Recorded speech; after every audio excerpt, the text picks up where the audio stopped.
Good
evening, Abhishek ji. Just checking my microphone.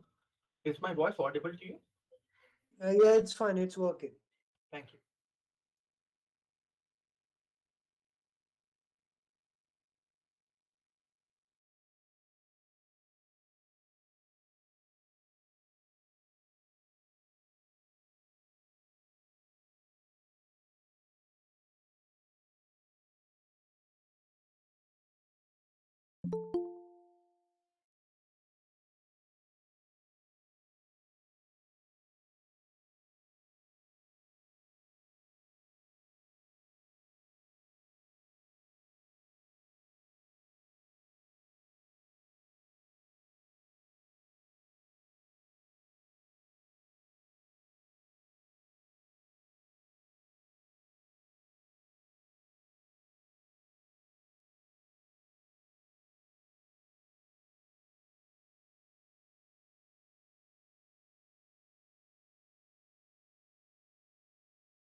I welcome all the participants who have joined us today for this session on Let the Aryan Debate Become a Debate Again.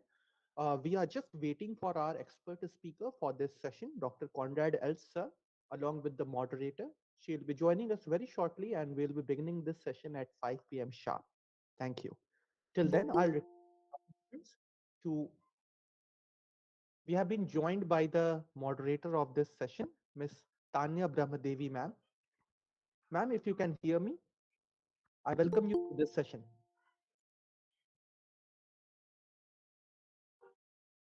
You are muted, ma'am. Your voice is not audible at our end. Yes, can you hear me now, Siddharth? Yes, yes. Your voice is quite audible to us, ma'am, now. I welcome you Okay, to the session, ma'am. thank you. Thank you so much. It's a pleasure to be here. And we'll just have Dr. Els joining in. Sure. And for all our audience members, I don't know if you already know, but there's this very wonderful book by Dr. Elst, which is known as Still No Trace of the Aryan Invasion. So this was published in 2018 and it's available on Amazon, or you can go to the Aryan Books website and you can purchase it from there directly. So that's just a starting message that I wanted to give.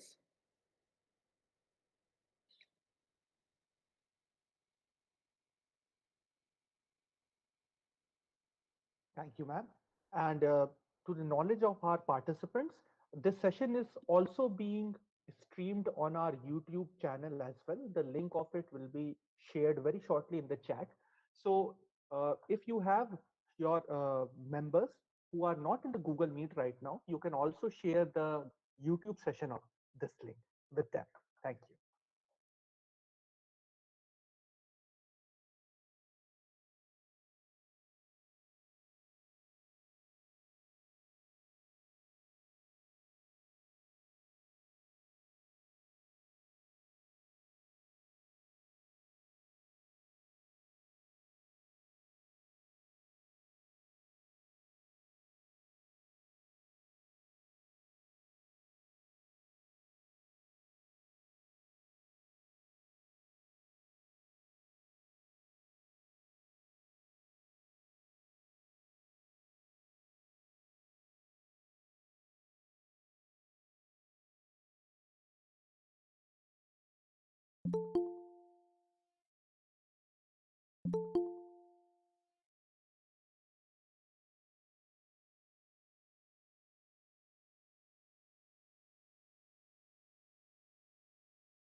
Namaste, Dr. Elst. Can you hear us? Yes, I can hear you. Can you hear me? Yes, we can, Dr. Elst. So shall we begin? Yes. So Siddharth, um, shall we start? Yes, ma'am. We can start the session. I welcome Dr. Conrad L. Sir to this session. And over to you, Tanya, ma'am. Thank you so much. Namaste, everybody. And today on Red Lantern Analytica, We are honored and we are happy. I representing Sangam Talks as an editor, and thank you for inviting me, Red Lantern Analytica, to host and moderate this discussion with the very eminent Dr. Conrad Elst, who's currently here in India. And we just yesterday we had a full-on conference on the homeland debate and the Aryan invasion versus the out of India. Uh, the debate. We needed to take it on head on and produce the facts there, which are either evaded by or they're not even dismissed. They're totally ignored or evaded by these so-called quote unquote eminent historians, whether national or international. And this is something which has to do with the roots to our country, and this whole idea or concoction, as you would like to call it, needs to be demolished and it needs to be taken head on, and that whole responsibility has been taken by Dr. Conrad Elst. He is a lone ranger with all these scholars that he's collected over the decades. And the other is, of course, Shrikant Talageri ji, if you can read his books online as well. So, Dr. Elst, I'm sure all of you know Dr. Conrad Elst by now. He is an Orientalist, and he's an author of several books on the Aryan debate, as well as the Hindutva, and also the Ayodhya, the whole debate that was there at that time. And so, very definitive scholar on Hinduism and many topics related to it. With that, I welcome you, Dr. Conrad Elst, and your opening statements before we move into the discussion. Yes, thanks a lot. So I have the impression that this homeland debate is right now undergoing an acceleration, and I am quite hopeful that this year we'll see some kind of breakthrough.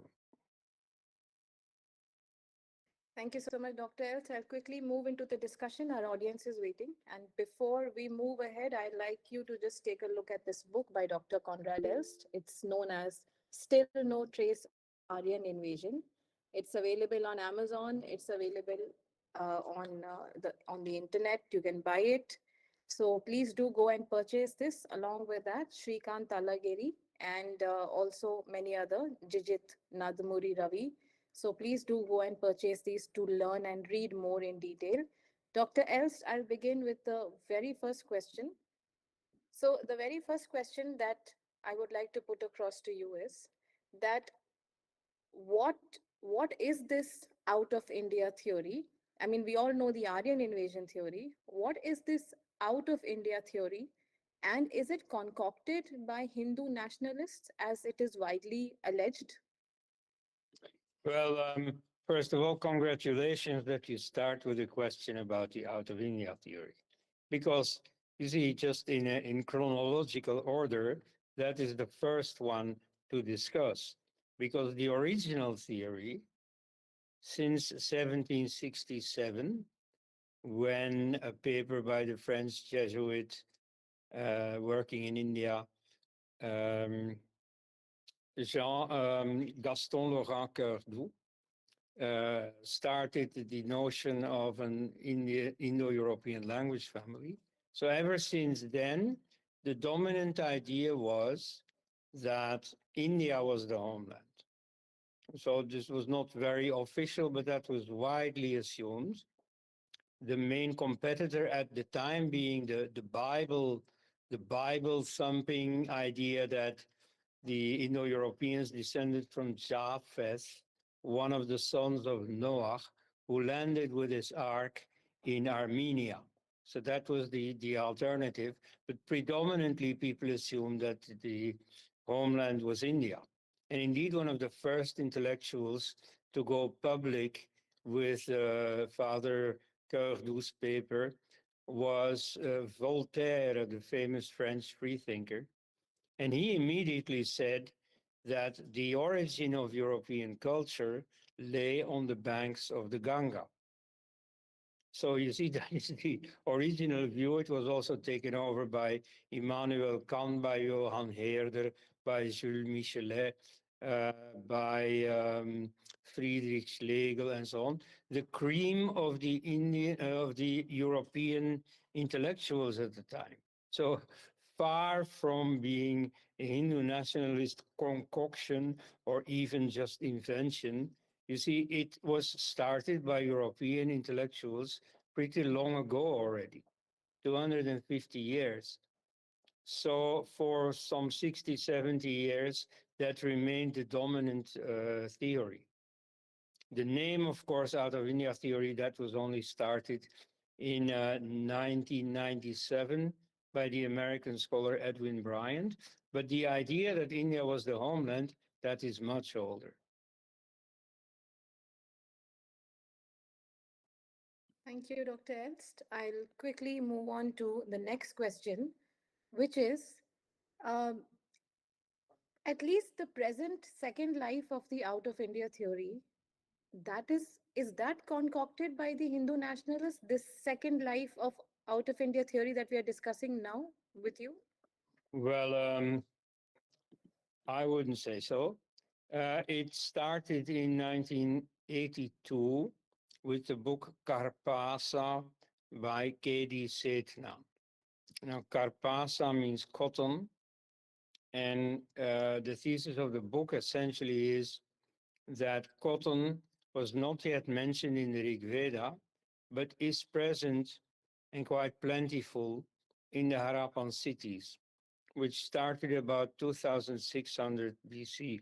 So he thinks that the Rig Veda was older, not younger than, not contemporaneous with, but actually older than the Harappan cities.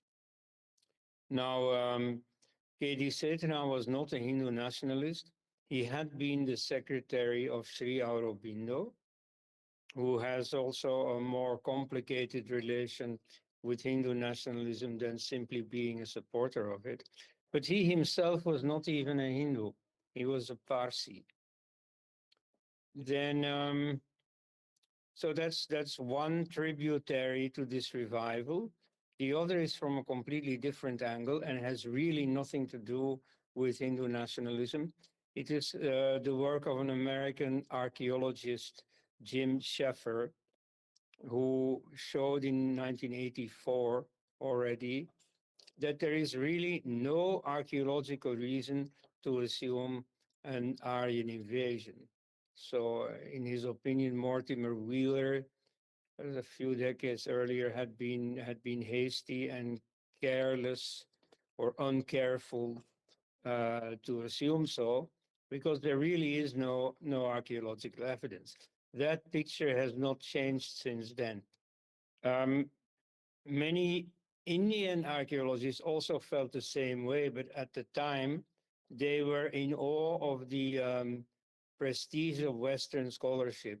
So the orthodox line was that yes, there was an Aryan invasion, so they didn't dare to say too loud, no, there was no Aryan invasion. So from then on, you see, this became more and more vocal. And even the great archaeologist, Professor B.B. Lal, uh, shifted his position. And so he had originally been the lone archaeologist that seemed to give support to the Aryan invasion theory, because he had discovered this painted gray ware in the Mahabharata sites. And so he had assumed that this marked the Aryans on their way deeper into India. Now, later on, certainly in the 1990s already, he said, no, you see, this I fitted this as a young scholar under the wings of Mortimer Wheeler. I fitted this into the reigning paradigm, but actually it doesn't prove that paradigm. I adapted it to the paradigm, but it doesn't support the paradigm. And it is perfectly reconcilable with the opposite paradigm. So you see, he withdrew his archaeological support from the Aryan invasion theory, and he said in so many words, uh, the Vedic culture and the Harappan culture are two sides of the same coin, are essentially one civilization of which we know two faces, an archaeological one and a literary one. So, and he too, you see, had never been a Hindu nationalist. He had just been India's most famous archaeologist. And he had for very long and quite honestly supported the Aryan invasion theory. But so when he took a second look at his findings, he decided no, there is no archaeological evidence for the Aryan invasion theory. And then the support for an alternative started accumulating. Also, a number of Western scholars like Georg Feuerstein or Klaus Klostermaier started opposing the Aryan invasion theory. So that's when the whole discussion also drew my attention. I gave a feeble little bit of opposition to the Aryan invasion idea already in 1993. Then from 1998, I started seriously involving myself in it with my book, Update on the Aryan Invasion Debate. So you see, ever since the stream became unstoppable, and so it is then that a few Western scholars who were not per se against the Aryan invasion theory nevertheless took note of the rise of an alternative and started arguing mostly against this alternative, but nevertheless they took it seriously. So that was the situation around the millennium. And Thank so, no, you see, it was not a Hindu nationalist thing. It started from genuine, honest discoveries that seemed to conflict with the Aryan invasion scenario. And then, in a second move, it was taken up by people who saw how this could be politically useful, because in India, the Aryan invasion theory had played a considerably negative role. And so people who believed in India's unity and integrity and civilizational self-respect saw the value of this new theory, that new or renewed theory that had been launched by bona fide scholars. And Dr. Elst, I just came across during your presentation on the Sangam Talks conference on the homeland debate at IIC yesterday. You quoted Bal Gangadhar Tilak and Veer Savarkar on their opinions of the Aryan invasion theory. So, Mhm. could you let the audience know what the Hindu nationalists thought about the Aryan invasion? Yes. So let's start explaining the Aryan invasion theory. So it came about totally innocently. So all the people who say, oh, it was concocted by the racist colonialists and so on, they don't seem to understand very well what they're saying. You see, this whole idea that a scholarly theory can be concocted by some politician, whether colonialists or Hindu nationalists, it does not hold water. I mean, it's not very realistic that some politician, you see, starts thinking, oh, yeah, how am I going to fool everybody? Oh, now I have it. I'm going to invent a scholarly theory so crafty, so good, that even the specialists of that field are going to take it over and going to propagate it. Now, you see, that's not how things happen. So the Aryan invasion theory came about as a bona fide attempt by some scholars in some dusty German library, unconnected with the colonial project. That they thought that they could make better sense of the incoming data, especially at that time in linguistics. So they thought that they could better account for it through a homeland outside India than one inside India. And so this is a scholarly debate, and you see, I think at the time they were wrong, but they were in good faith. That's what they believed in. But so soon after this was taken up by politicians, in this case by the British colonialists. Now, this could have led to an organized opposition against it among the upcoming freedom fighters in India. And that didn't happen. Why? Because the prestige of Western scholarship at that time was such that few people dared to go against it. And so uh, Balagangadhara Tilak, for example, was one of the people who accepted it. He, in fact, uh, was quite in tune with the scholarship at that time. He worked together with the German Orientalist Hermann Jacobi. They wrote one book together about Orion, the position of the constellation Orion in the Vedas. Then he himself wrote a book developing his own version of the Aryan invasion theory. So he thought that the homeland was on the northern coast of Siberia in the Arctic. So he called it Arctic homeland in the Vedas. Now, I think he was very much mistaken, though he had a lot of influence, because many Western believers in the Aryan invasion now quote Tilak as proof that even the native Brahmins, believed in the Aryan invasion, and that even the Vedas, since thousands of years, already proclaimed this Aryan invasion. Well, so that is a rather extreme case. You see, somewhat more moderate in this regard is Vinayak Damodar Savarkar, the the man who launched the notion of Hindutva as a political concept, 1923.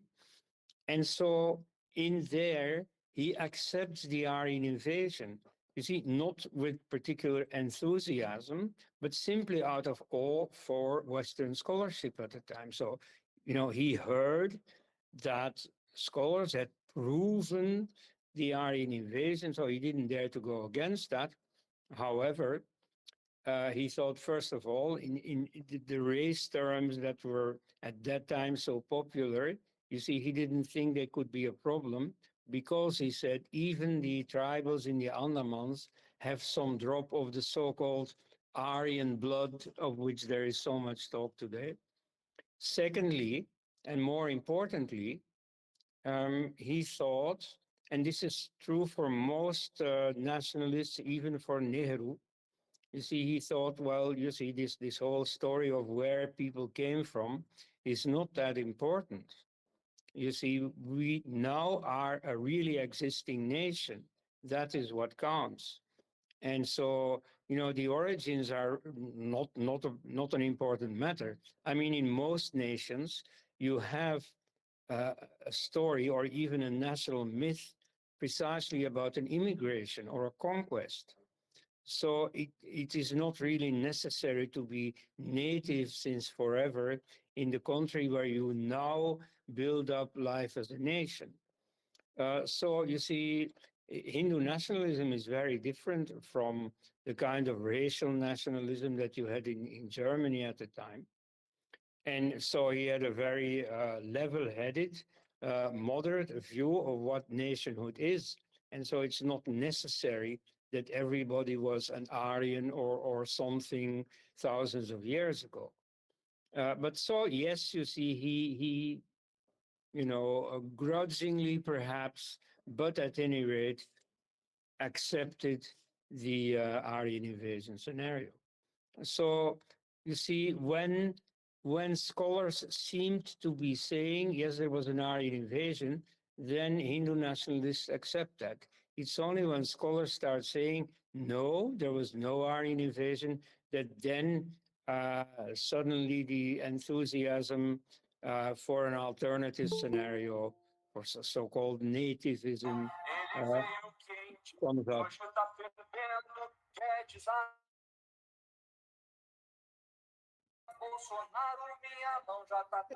Could you please remove this?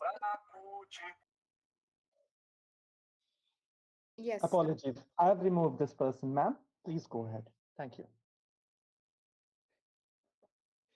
Okay.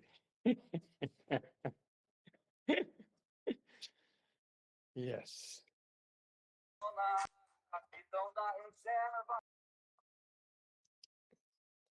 I think we should not admit this person again. Thank you. Dr. Els, so you said that the Hindutva proponents accepted the Aryan invasion theory, and Yes. yeah.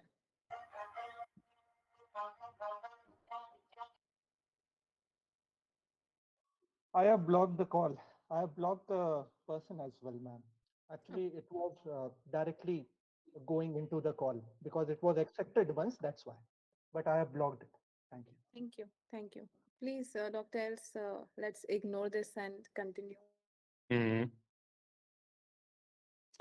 Well, I mean, my point simply is that the Hindu nationalist movement was, after all, about policy making today, not about theories about what happened thousands of years ago.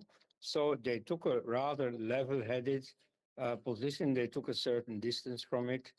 And yes, you see, perhaps a more nativist scenario was more dear to their hearts, but not necessary. And so they could perfectly live with the idea that there had been an Aryan invasion. Thank you, Dr. Elst. One thing that I would like to, since you mentioned about this racial orientation of the Aryans and the Germans, and in your conference yesterday, you also mentioned what Hitler actually thought of the Hindus and how this whole Aryan, kind of identity was hijacked by them. So, could you just throw some light on that? Yes. Well, National Socialism in this regard is only the culmination of a movement that started in the mid 19th century, almost a century after the Indo European language family had become known, and also half a century after Friedrich Schlegel introduced the word Aryan as a synonym for Indo European. So you see, racial thinking became the fashion from around 1860. And so from then on, you get strongly the idea that the history of India should be explained in racial terms. Like the British Prime Minister Benjamin Disraeli, for example, said that race is the key to all of history. And so in the case of India, very in particular, you could, or so they thought at the time, perfectly explain what had happened in racial terms, namely that a new race had invaded, the so-called Aryans, and given a whole new orientation to India. They brought in a new language, a new religion, and they also, in that view, brought in this racial apartheid system called caste. And so the basic idea was, well, the Aryans were, let's not use the word superior, but were more skillful, more dynamic. So it was logical that even if outnumbered, they easily overpowered the Aboriginals. And so they imposed their own power, their own language, their own culture on India. Then Hitler, or the National Socialists, with as the principal ideologue Hans Günther, they radicalized this idea, and so obviously they also thought, yes, of course, the whites were more dynamic. They proved it by invading India, and in fact, the Aryan invasion theory became the perfect illustration of the racist and particularly the Nazi worldview. So first, the dynamic whites had overpowered the indolent dark natives. Then they had wisely tried to preserve their racial purity by imposing the racial apartheid system called caste. But then, unfortunately, they didn't keep it up. They were charmed way too often by these native beauties. And so they did some race mixing anyway, and they lost their racial purity and their superiority. So they were still superior compared to the real natives, but they became inferior vis-a-vis their racially pure cousins. Now, fortunately, they had racially pure cousins, namely the British, who magnanimously came to colonize India and provide their slightly degenerated cousins with good governance, which the natives and even the mixed immigrants couldn't provide anymore. So it was a boon for India, or that's at least the racist vision, that they received the colonizers, that they had the benefits of being colonized. See, okay, so this was the view. Now, Hitler speaks out about this very explicitly. You see, some people try to say that somehow there is something Nazi or something about the out of India theory, saying that the Nazis had also claimed some kind of German uh, homeland theory. That is not true. The Germans perfectly accepted the um, the homeland theory that existed at the time, namely that it was in Eastern Europe, which is still the dominant homeland theory today. And they spoke out about the Aryan invasion theory very approvingly.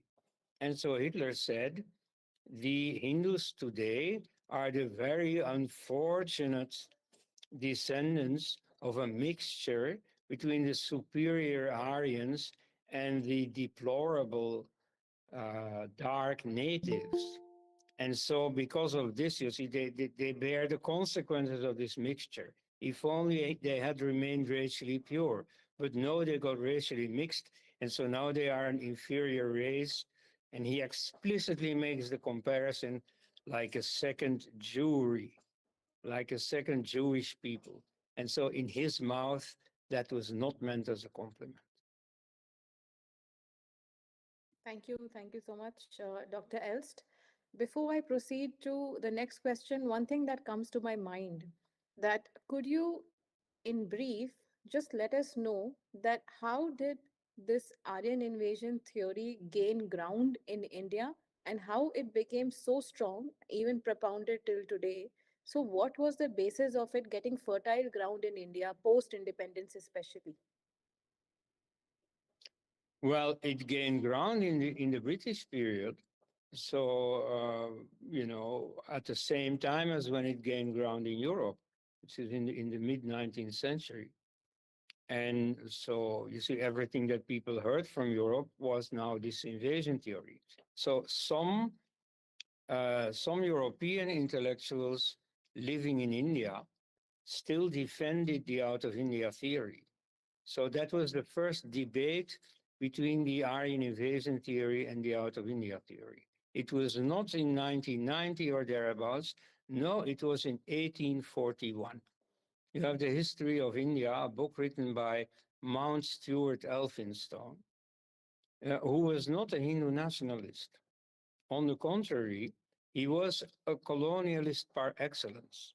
You see, he had been the governor of Bombay, and then after retirement, he became a historian. And so he wrote his History of India, in which he argued that the then newfangled Aryan invasion theory could not be correct. And so he gave a few arguments. The main one, which is still in use till today, was that all the scriptures never mention it. And so, you see, the Vedic people who otherwise are so particular about ancestry, about their provenance, somehow never mention any other country except India. They don't remember any invasion or so. So that remains an argument till today. But so it's important to note that that was already an argument then. You see, there were no Hindu nationalists needed to make an argument for the out of India scenario. And so that happened, but that proved, you see, unsuccessful. By 1860 thereabouts, the out of India theory was shelved, and so everybody from then on accepted or propagated the Aryan invasion theory.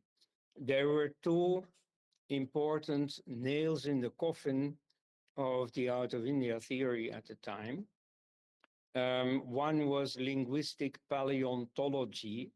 That means that in the vocabulary of an old language, you can recognize in what kind of environment they lived.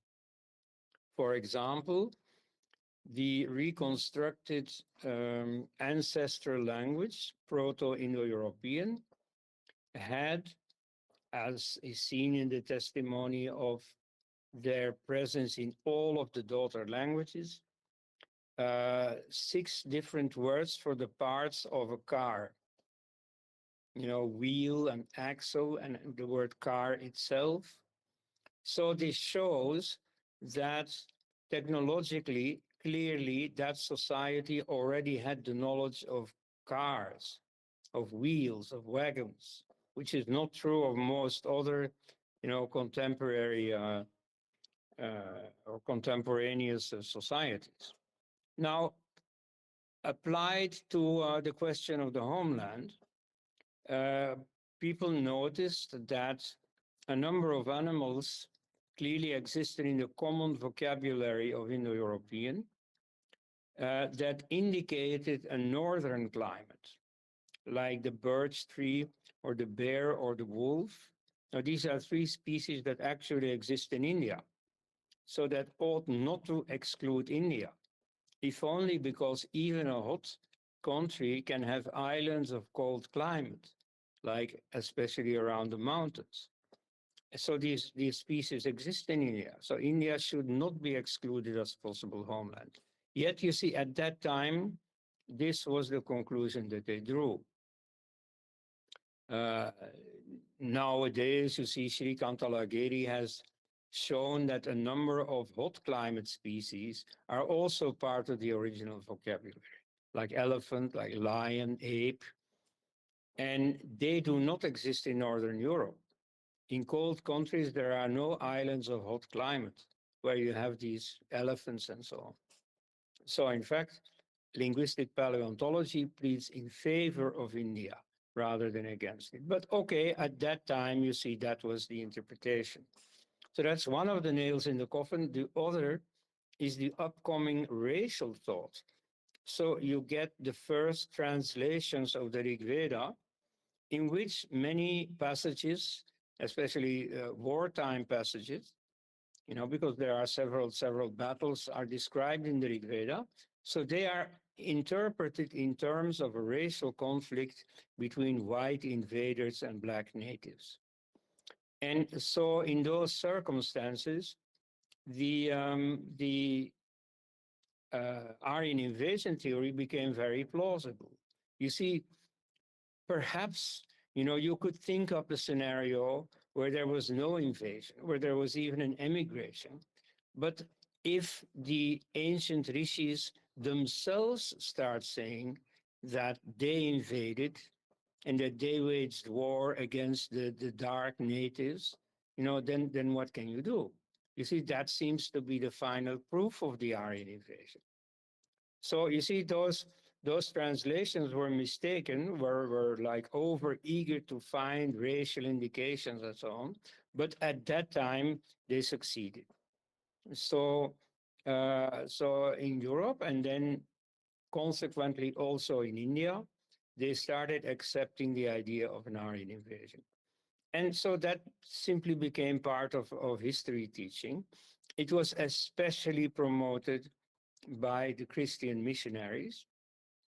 So just like the British colonialists, they immediately saw how useful it could be to them.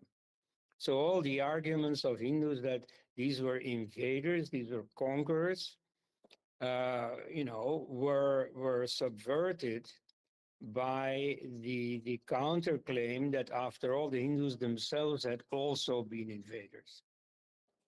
So the first one to make political use of this Aryan invasion theory in an anti-Aryan sense is Jyotirao Phule, who was a product of the Christian missionary education, right?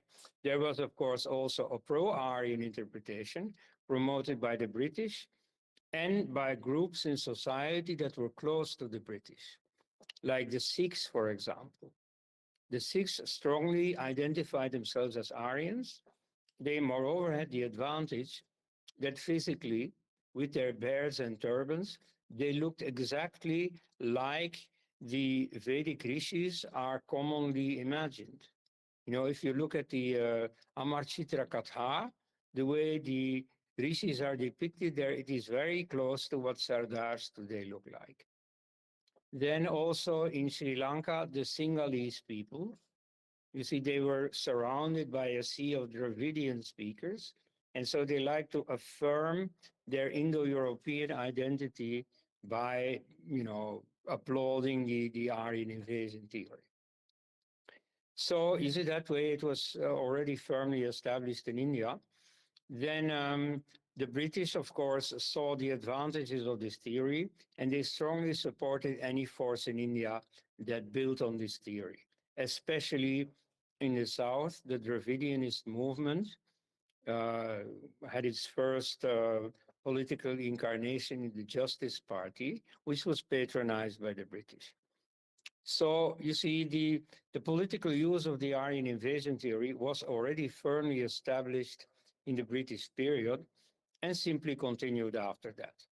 Like when Nehru writes his discovery of India, he starts with a, very embellished depiction of the barbaric or the adventurous Aryans descending on India on their horses, you see, through the Khyber Pass.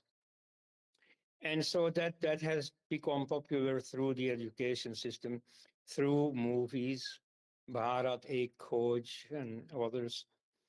And so you see that gained the popular mind. And so to go upstream, to go against that, still takes some effort. Thank you, Dr. Elst. I know when you mention the Sikhs, then there is a lot of outrage that is going to come here. And you mentioned that this is post 1840 that the Sikhs began to believe these things. I think that was the time when this caste related census was done. And then you had McAuliffe kind of and the Mhm. Guru SGPC coming in, and then Hum Hindu Nahi Hai, making Yeah. the Sikh. So was that the time? Yeah. So in the later 19th century, what happened with the Sikhs was first they fiercely fought the British. And so the British had to make a really big effort to subdue them. And they had to wait for the death of Ranjit Singh, who was just too good a strategist. But then you see, they had tasted the strength of the British, which is why soon after, in the mutiny of 1857, they did not join hands with the remaining Mughals and the new incarnation, let's say, of the Maratha Empire, and because Dr. they knew. Dr. Els, before you proceed, I'm sorry to interrupt you, but there's also a theory that says that the reason they did not join hands in the uprising in 1857 is because their gurus fought against the Mughals, and the Mangal Pandey and others were trying to reinforce the Mughals, Bahadur Shah Zafar, and so Yeah. that was the reasons. But you say that they were afraid of the British. Is that what you're No, trying no, to say? well, both factors play a role. So, unlike the Mughals, who had been living out of the hand of the British for a few generations already, who did not know anymore what it felt like to fight against the British with their modern weaponry and modern tactics and so on. You see, the Sikhs were quite aware of the power of the British. So they also reasoned, maybe we can defeat them now, but they will come back. And, you know, I mean, they're quite capable of conquering all of India. It's what Ranjit Singh, the great strategist, had said. You see, in some discussion, they had spread open a map on the table to overlook the strategic situation. And so the territories held by the British were colored in red. And then Ranjit Singh spoke the historic words, Sab lal ho jayega.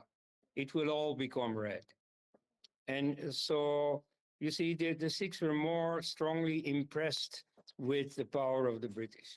But the other factor is indeed, as you say, that they had this old enmity with the Mughals. They were not going to throw in their lot with the Mughals. They were not going to bring the last Mughal emperor back to power. So you see, after that, they became the darlings of the British. I mean, they had physically saved the lives of many of the wives and children of British officers. And so What was they were, for yeah, them to go against the Marathas? What was the Marathas? no, don't think that plays so much role. I mean, of course, it's, you know, a balance. I mean, uh, maybe there were some good Hindus as far as they were concerned, but in the balance of power that mattered at that time, they had better throw their lot in with the British. I mean, that was a better calculation. So they thought, and so it turned out. Now, after that, they became the darlings of the British. And so they were, you know, they were given a better status. They were given all these opportunities in the army. And uh, a favored people needs a favored history. So the history of the Sikhs was being rewritten to make them into a separate religion. And even their own classic books, you know, were tampered with. So this way they became special. And so their identification with the British was enhanced by this Aryan invasion theory. So that's their story. But so in society at large, the Aryan invasion theory had some advantages for the Hindus. Like, you see, once they were really subdued by the British, they had accepted, well, yeah, you know, there is one power above us, that's the British.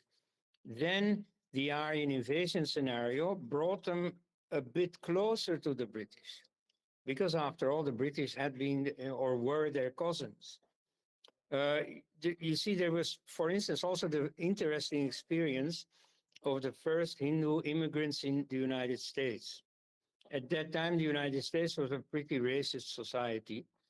And so it was a great advantage to be recognized as white rather than colored. Now, in spite of their possibly rather dark skin color, you see, Hindu immigrants there could say, but the Aryan invasion theory, yes, I am white, I am not colored. So some judges accepted this, some didn't. But at any rate, it was worth a try because this was a consequence of the Aryan invasion theory. So not everybody was against this. And, you know, in particular, a number of upper caste people really liked the idea because it was a new way of affirming their own superiority vis-a-vis the lower castes. So the Maharashtrian Brahmin Balagangadhar Tilak is partly in that category. You see, there are still a few Brahmins on social media who still take that position. Like there is one calling himself Mana Satarangini or something, you see, who very strongly takes this pro-Aryan invasion position. Well, so that's perhaps understandable. Only by now, the evidence against the Aryan invasion scenario has accumulated so much that even such people should rethink the whole matter. Thank you so much, Dr. Els. That very elaborate answer of yours kind of gives an answer as to why it got ground here and when it did and why it's still being, lapped up by many everywhere. And Dr. Elst, we'll also take questions from the audience. I'll request everybody to keep their questions ready, and we'll come to you shortly after we finish this discussion. So, Dr. Elst, my next question to you would be that what so you've talked about linguistic paleontology and how it decided between the AIT and OIT. Now, what was this battle of the 10 kings in the Rig Veda? Could you throw some light on that? Yes, that is probably the most important event described in the Rig Veda. Must have taken place about 3000 BC, which is in the earlier part of the Rig Veda. And it pits the tribe to which the rishis belonged, namely the Pauravas, the descendants of Puru, against their cousins of the Anawa tribe, the descendants of Anu. Now, who are these Anawas? So they live to the north and to the west of the Pauravas. The Pauravas live in Haryana, on the banks of the Saraswati. The Anawas originate to their north in Kashmir, Himachal, but in an earlier stage, they have also conquered West Punjab. Now, there is one king among the Pauravas called Sudas, the patron, the employer of the sage Vasishta, who relates all this. And so he's a bit of an imperialist. He has conquered the territory east of the Yamuna, what is later called Panchala, in an earlier campaign. And now he is going to conquer the northwest. And so he has already advanced up to the Paroshni River, the present-day Ravi River, which happens to be, coincidentally, the border between India and Pakistan. Now, the next river is the Chenab River, or at the time called Asikni. You see, the Asikni means the Black River. And so, since those people are at one point called the Asikni Jana, the Western translators made this into the Black Tribe. Ah, here we have them, the Black Aboriginals. They are the enemies. No, no, no, no. It simply means the people from the Black River, which is the Chenab where they are based. So they form an alliance of 10 kings. Why? Well, because it's important for them. They have to defend themselves against this approaching imperialist. Because, I mean, it's not a battle between good and evil. It's just an ordinary battle for territory. And so the chances are that Sudas is going to lose, but through some rare combination of strategic acumen and sheer good luck, he wins the battle. Now, and so the remains of the enemy are scattered and they run away, and those that survive emigrate to Afghanistan. Now, who are they? You see, they're not the Black Aboriginals. And indeed, you see, it is a wonder of the world that no translator seems to have noticed that all the tribes and all the kings have Iranian names. Indeed, Vasishta, you see, as a priest, is less interested in the events of the battle and more in the religion of his enemies. He is an ideologue. And so he describes it briefly, and it's recognizably Zoroastrianism. You know, so it's very clear that this describes the Iranians who at that time are driven out of India. So Afghanistan becomes their new center. 2 generations later, there is even a battle in Afghanistan where one of the contenders on the Iranian side is King Vishtaspa, or Ishtashwa in Sanskrit. And he is the royal patron of the famous Zarathustra. See? So we have a historically very important event. not just important for India, but for the world.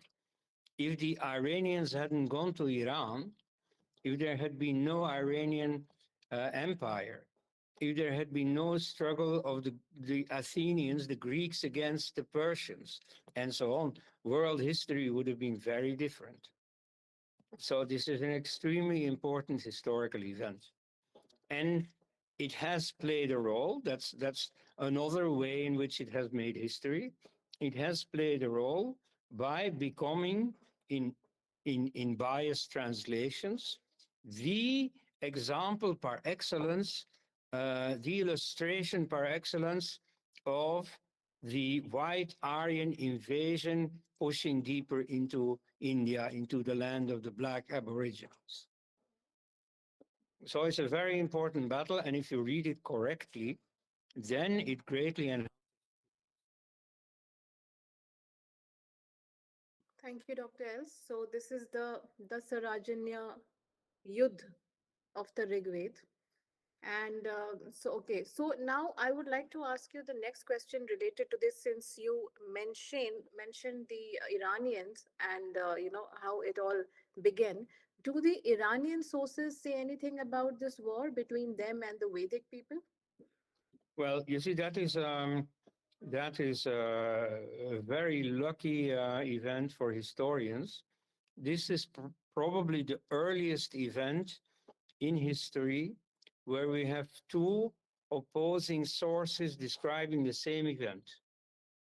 You see, it was a fight between the Vedic people and the Iranians, the Avestan people, and both give their version. Not, let me correct myself, not of the Battle of the Ten Kings itself, but of this second battle called the Varshagira battle, 2 generations later, with Vistaspa and Zarathustra involved.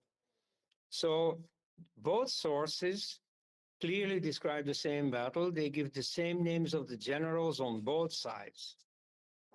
Although, phonetically it's a bit different because the Iranian pronunciation is different from the Sanskrit pronunciation, but it's clearly the same names. Also, the outcome of the battle, you see, in the Vedic source, the Vedic people are victorious. In the Iranian source, not entirely. There, they don't want to say it in so many words, but clearly the Vedic people managed to penetrate deeper into Afghanistan. However, then what happens next is not described in the Vedas, is described in the Avesta. Namely, they get beaten in a more northerly part of Afghanistan. On which occasion, incidentally, also Zarathustra gets killed. And it's not clear from the description whether they are after Zarathustra or he simply gets killed in the melee, in the skirmishes par accident. That is not clear. But so at any rate, it's a very eventful war, but it ends in the retreat or the forced retreat of the Vedic people. And so then you see good fences make good neighbors. Once the Hindu Kush becomes the border between the Vedic culture and Avestan culture, then they become friends again. And then later in the Vedas, you see that sometimes rich or powerful Iranians become the sponsors of Vedic rishis. Thank you, Dr. Elst. Now, just two more questions and we'll move to the audience. Now, what is this recent contribution of the young science of genetics that has now come into this debate? Yes. Well, it is still in its infancy, or let's say now in its puberty. It's certainly not mature and complete yet, and the data are very incomplete. I mean, there are entire populations where we're looking, but we're not finding any good, skeletons or, samples of their genes. But I mean, it's progressing very fast. So by now we have to take their findings seriously. In the beginning, I really didn't, because it was very clear that what little findings they already had were interpreted through the lens of the Aryan invasion theory. You see these geneticists in their labs and so on, they didn't know anything about Indian history, so they went to ask their colleagues in the Oriental department, who of course had all been trained to see things through the Aryan invasion lens. And so those interpretations were not worth very much. But I mean, now it is becoming more serious. And so many people think that genetics now, or recently in 2018, has proven the Aryan invasion. Um, First of all, of course, such claims are usually very exaggerated. Genetics is not that powerful. I mean, after all, we are not looking for the origin of a population, but for the origin of a language, which is something else. Why do they speak English in Australia? Because the dominant population has come from England. Why do they speak English in Jamaica? Do the Jamaicans, the black Jamaicans, come from England? No. Or the African countries where they do come from, do they speak English there? Also no. You see, through circumstances of history, the Jamaicans have adopted English, have replaced their native language with English. And so such scenarios happen in history all the time. So you have to be very careful. There are a few cases where you can more or less say something on the basis of genetics, like something that Gyaneshwar Chaubey came out with recently, namely the story of the Munda population. You see, Munda is a language group in eastern India. The most famous representative here is the President Draupadi Murmu, who is a Santal. So the Santali belongs to the Munda group of languages. So the Mundas are not very prestigious or powerful or so, and not very numerous either. So very rarely have people had a reason to convert to Munda. No Hindi speakers or Telugu speakers have adopted Munda, whereas Munda speakers often have become Hindi speakers or become Telugu speakers. Now, this means that practically all the people who now speak a Munda language are biological descendants of the original Munda speakers thousands of years ago. And so this is a big difference with the situation of the Indo-Europeans in India. Now, what he shows is that these genes indicate that this population has only come into India less than 4,000 years ago, about the same time as the supposed Aryan invasion. So they are not aboriginals, they are not Adivasis, as Rahul Gandhi calls them, as even Narendra Modi calls them. No, they are, well, I won't say invaders, but they are immigrants. They come from Southeast Asia. And I mean, there's nothing wrong in that. You know, they're not less Indian because their ancestors 4,000 years ago lived somewhere else. They're, of course, Indians.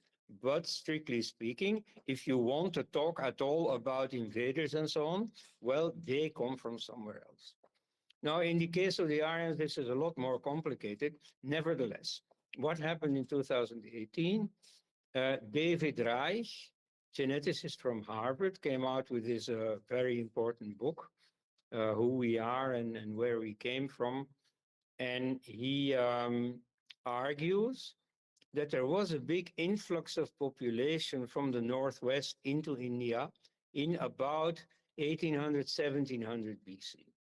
So in India, polemicists in favor of the Aryan invasion, like Tony Joseph, applauded, you see, they jubilated, the Aryan invasion theory is proven. Well, no, not exactly. First of all, about the genetics, several Indian geneticists have argued against this. But I don't want to go there. I don't know anything about genetics. So as far as I'm concerned, this theory is probably correct. However, it doesn't prove the Aryan invasion. Why not? You see, it's nothing special to say, oh, there was an influx of people from the Northwest, because there have been a number historically attested. There have been the Scythians or Shakas, the Greeks, the Huns, the Kushanas, the Turks, the Afghans. They all came from the Northwest.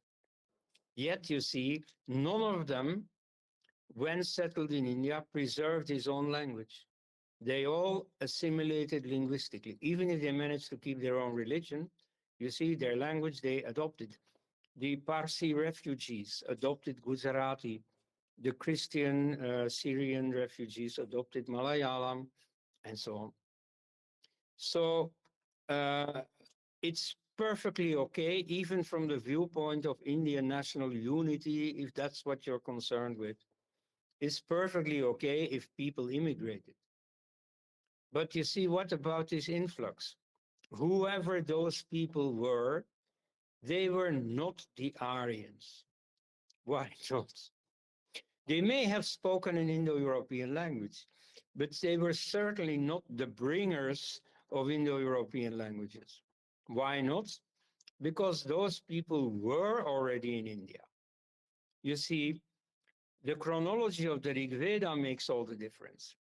If you say that the Aryan invasion took place in 1500 or 1700 BC, then you're too late, because the Rig Veda dates to the third millennium, even beyond, you see, even into the fourth millennium BC.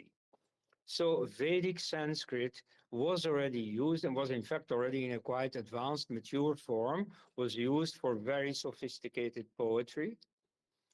And so this was long before, 1500 years before the supposed Aryan invasion. So clearly there may have been an invasion, but it was not the Aryan invasion. Then you ask me about genetics. Well, there is a second point.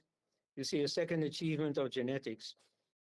You may have heard, in fact, I heard him last night, Premendra Priyadarshi, who is one of the geneticists who have shown that there was a certain outflow from India, and not at one particular time. You see, there was a continuous outflow from India for thousands of years, all through the Harappan period, which is perfectly normal. The Harappans were numerous. They had a stable and very productive agricultural society. So their population was growing, growing, growing. So obviously there was a constant emigration. Also, in terms of trade, they had big trade networks in the Arabian Peninsula, all the way up to Mesopotamia and in Central Asia. And, when you look at beads and other products from Harappa, they are spread all over this area. Also, some of the inscriptions, the logos, have been spread far and wide. So you see, Central Asia, for the Harappans, was sort of their backyard. And so it's very normal that in times of crisis in India, like in the period of desiccation around 1900 BC, when the Saraswati dried up, that people would take refuge there in Central Asia. And mind you, there is a demographic difference between Central Asia and India. If in India, a very small percentage of the population moves to Central Asia, then there in Central Asia, suddenly they find themselves a very large proportion of the population, because Central Asia is much less densely populated. So there you do see, and increasingly you can also genetically document this emigration from India, which harmonizes with archaeological evidence, in the same direction. This is what the Russian scholar Alexander Semenenko has shown in great detail. Okay, so you have a lot of movement out of India to Central Asia. This is a very important development, because for the first time, I think, we now get a clear presence of material evidence, both archaeological and genetic, for a movement out of India. So far, we only had the absence of evidence for a movement into India, Now we also have the presence of evidence for a movement out of India. Then finally, more about genetics. Apart from the genetics of human beings, you have the genetics of species that live together with humans. Like, for instance, this Dr. Priyadashi has shown that mice, who are a species that follows human beings, they're not domesticated by human beings or something, but you see the food remains and so on that hang together with parties of human beings moving around. You see, they attract mice, and so mice follow men. And we see it genetically that the mice in Ukraine, in Syria, you see, are descended from Indian mice. And more decisively, you have the cattle. You see, Indian zebus until the 20th century have no uh, tributary, no component of Western genes. Western genes have never entered India, which is a strange thing if you say that the Aryans were cattle herders and they invaded India. So somehow these cattle herders came into India without their flocks. Now, what happened instead is that the genes of the zebus, of the Indian cows, are present to some extent in the cows of Ukraine and in the cows of Syria and even of Italy. So you see, that's a very clear sign of expansion, and the cows can't have done it by themselves. You see, goats go up into mountains, cows don't. You see, they feel very at home in the plains, where the soil is very heavy and rich and with, thick grasses and so on. They feel no inclination at all to go climb mountains. So if they have crossed the Khyber Pass into Central Asia, it is because human beings drove them. And so there, effectively, you have the scenario of Aryan cattle herders that take their flocks with them. Only they didn't take them into India, they took them out of India. Thank you, Dr. Elst. And I would also make a mention of Dr. Neeraj Rai. His recent report in 2019 says that there is no trace of the steppe gene in the Harappan people. In fact, that is found outside. So, what do you have to say about that? Yeah, well, there you have to be careful because that actually would confirm the Aryan invasion theory, which says that the Harappan people are native. Some people even say that they were Dravidian, although we have no trace of evidence for that. But at any rate, they were native. They were not Aryan. They were not from the steppe regions. So, of course, their genes, have no European or Central Asian origin. And so that doesn't prove the point. I mean, that's interesting to know, but I don't think that in this debate it makes the difference. Thank you, Dr. El. So my last question before we have quite a few questions. So my last question is, what is the state of this homeland debate or the Aryan invasion versus the out of India? What is the state of this debate currently, in this present scenario? Yes, well, around the turn of the millennium, there were the beginnings of a real debate. Small scale and mostly the handiwork of this American scholar, Edwin Bryant. So he wrote his PhD thesis about this. And then together with Laurie Patton, they edited a volume of papers, both in favor of and against the Aryan invasion theory. My own paper is also in there. Shrikant Alagiris is in there. And Satya Swarup Mishra, he was the very rare Indian linguist who provided linguistic arguments. Like he argued that the well-documented history of the Gypsies and their emigration from India actually illustrates how certain linguistic phenomena may have happened at the time of the Aryan emigration.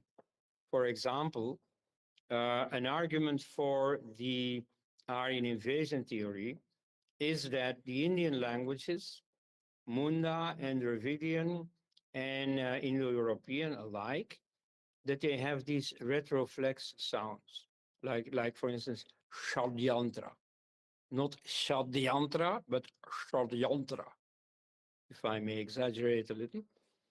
And so he shows that rather than Aryans invading and acquiring these sounds, you see another scenario is that they left India and they lost these sounds. Now you could say, well, why would they do that? Interesting question. You see, we should research that. But at any rate, we know that it's possible because the gypsies give an example of that. The gypsies had, of course, these sounds. They speak some kind of Hindi, even today. And so when they left India, they lost these sounds. Indeed, as Shrikant Talageri remarks, you see, even today, uh, Indian expatriates who go to America and who come on a family visit 20 years later already show the erosion of these sounds. They are not used to these sounds anymore. So you see, this is a normal phenomenon, whatever the invasionists may say. And so Satya Swarup Mishra has shown this is perfectly possible. And in fact, it has been done, namely by the gypsies. Okay, but so you see, there are a number of papers questioning the Aryan invasion scenario, a number of others trying to defend it. So this was a rare occasion of a real debate, a rather respectful debate with important Indo-Europeanists like the fabled Michael Witzel or Hans Heinrich Hock, one of the big names in Indo-European studies at the time. However, that didn't last long. In a review of that volume with all these collections of papers, Stephanie Jamieson, very important Sanskritist, and in fact, the latest translator of the Rig Veda, 2014. You see, she says, uh, this book wrongly creates the impression that there exists an Aryan invasion debate. This debate is closed long ago. Of course, the homeland was outside India, and these people are just religio-political fanatics and superstitious people. You can best compare them with Christian creationists, with flat earthers. You should not dignify them with even talking to them. You should absolutely ignore them. And you see, I don't say that the whole core of Indo-Europeanists are all meek followers of the leader. But in this case, I note that, well, somehow it is as if everybody's following her lead. And so after 2005, there hasn't been much of a debate at all.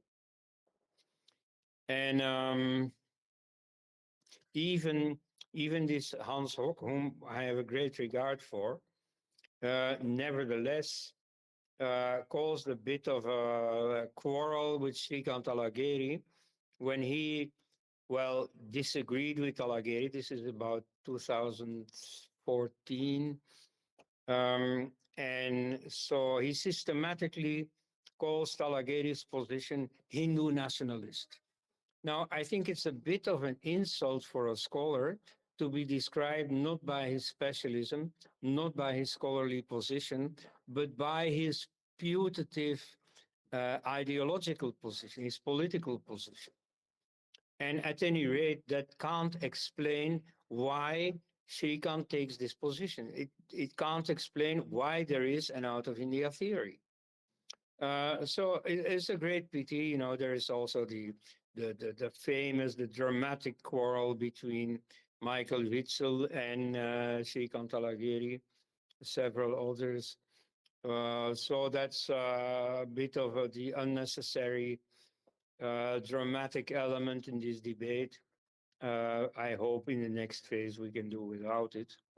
But so at any rate, apart from these conspicuous quarrels, a real debate hasn't really been there.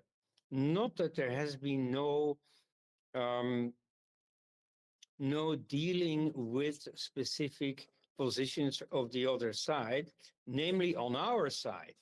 And here again, it is Shrikant who does better than anyone else in really taking up all the points that are raised by the other side, both by the Aryan invasionist side and also, this is a party to the debate that is rarely discussed, the many Hindus who disagree with the out of India theory, even though they also disagree with the Aryan invasion theory. You see, there are many Hindus, in fact.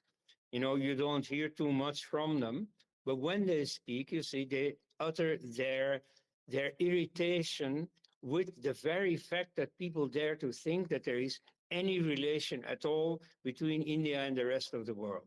They don't want to have invaders in India, but they also don't want Indians to have gone out because they suspect that somehow the foreign hand is still trying to get some kind of grip on India now by claiming an out of India scenario. So you see, all those positions are taken on by Talagiri. They're also taken on, some of them by Nicholas Kazanas, the Greek Sanskritist, or by myself.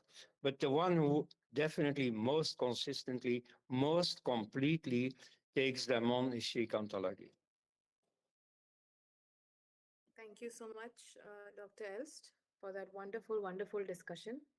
My takeaway from this is that we as people, as common people, have to keep passing this on through our common discussions and interactions. And if we write somewhere on social media, we should put across all these evidences that Dr. Conrad Elst, Shrikant Talagiri ji, Nicholas Kazanas, who was awarded the Padma Shri a few years ago, and of course Alexander Semenenko. Their writings, everybody's writings are out there. Please read them. Start a movement on social media if you can, and also put pressure on the government to kind of put this across in the mainstream. And of course, we as people, if we are into academics, we need to start talking about it more until and unless it becomes difficult for the people who propagate, because that's the exact same strategy that they have been using. And we have to, at Sangam Talks, we are constantly trying to put this into the mainstream by our talks that we do with Dr. Els and others, but we need more hands, and that's what we all can do. So please start with reading. So I think that's where our discussion ends, Dr. Els, and I'll hand it over to our organizers, Red Lantern Analytica. Abhishek, is that, are you there? Or Siddharth, would you take questions from the audience, please? Yes, ma'am. I'm Siddharth and I'll be taking the questions further from here. I'll be calling out names. So Kota is one of our participants, and she will be asking the first question, which will be followed by Bharat, who has raised his hand. Kota, if you can hear me, please go ahead with your question. Yes, sir. Thank you. So I have one question for today, sir. Even when there is mounting evidence that this is so-called invasion never happened, still academicians yesteryears indulged in unscientific debates and conclusions. So why do you think a certain group of people do that in the first place? Yeah, well, you assume that there is a why, that there is a reason why people do this. The most obvious reason is not the type that you would call a reason. It's not a motive. It's not an ulterior motive. It's simply that they believe that this is true. So you see, many people starting in the 19th century thought that the Aryan invasion scenario can best account for the data that we have. So, for example, the assumption that the vocabulary of Indo-European indicated a northerly homeland with bears and wolves, and not a southerly one with lions and elephants. You see, that they thought is best explained by a homeland in the north outside India, from where, per force, Indo-Europeans had to come into India in order to be attested in India through the Vedas and so on. So that's the main reason, that they believe that it's true. And so people who start saying this, even though they don't believe it, just because it serves their interests, that's a rare, I can't imagine that. That's a real conspiracy scenario, really. So people don't have to have a reason for that. I mean, the kind of motive that you probably think about comes only afterwards. When people get convinced of the Aryan invasion scenario, then they see the political or religious uses that it could have. And then they start promoting it because they want to serve their missionary interest or their colonial interests or their secular anti-Hindu interests. But so that comes afterwards. I mean, I don't think people need to have a reason. And, they just believe that it's like that. And of course, you see, their ulterior motives now help them to resist the increasing evidence against the Aryan invasion scenario, but only to a limited degree. So I think that in the long run, once the evidence is too copious to ignore, they will come around. Thank you for your answer, sir. Next, I like to invite Mr. Bharat, who has put up his hand. Mr. Bharat, if you can hear me, please ask your question. Thank you.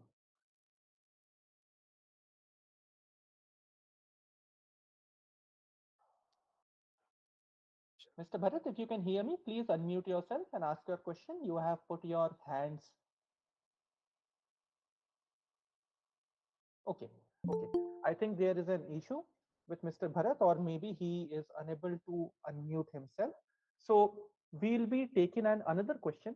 And there is one question from my end, sir, that how has the Aryan invasion theory came into the root to justify political agendas? And what impact has this had on the society?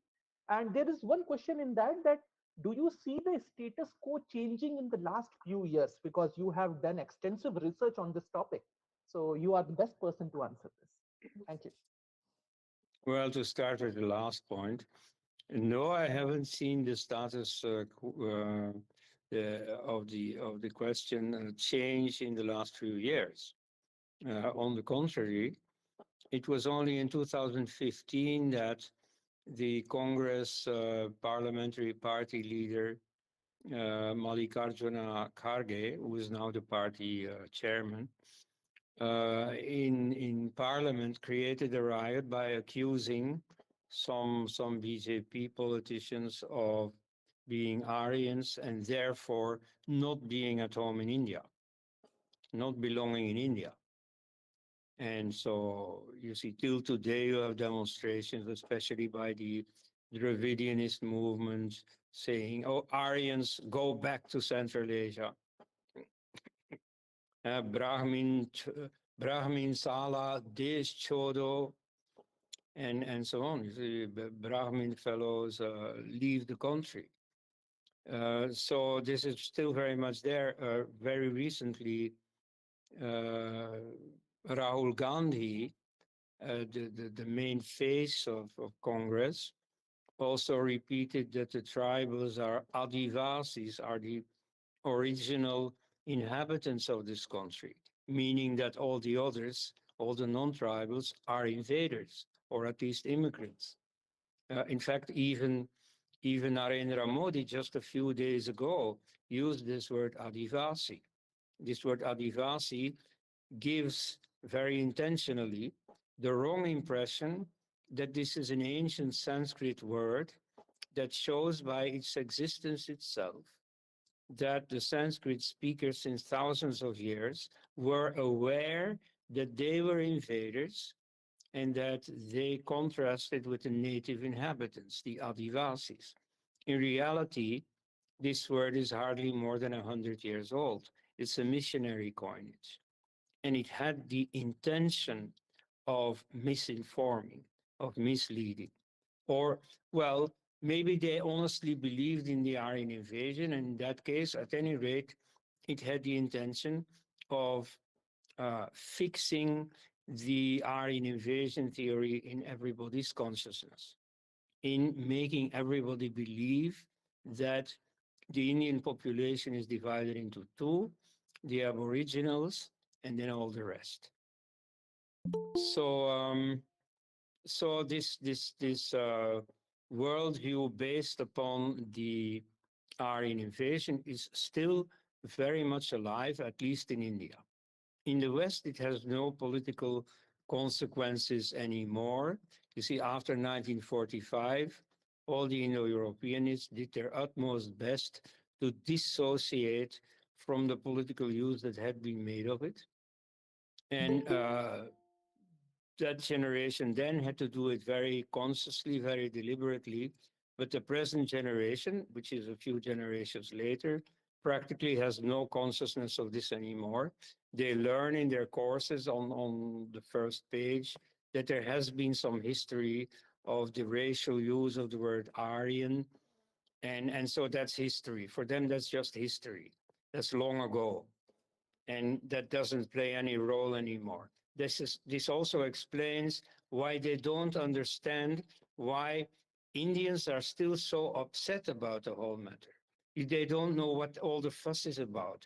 Why do these Hindu nationalists, that's how they see out of India advocates, why do they care so much about this issue?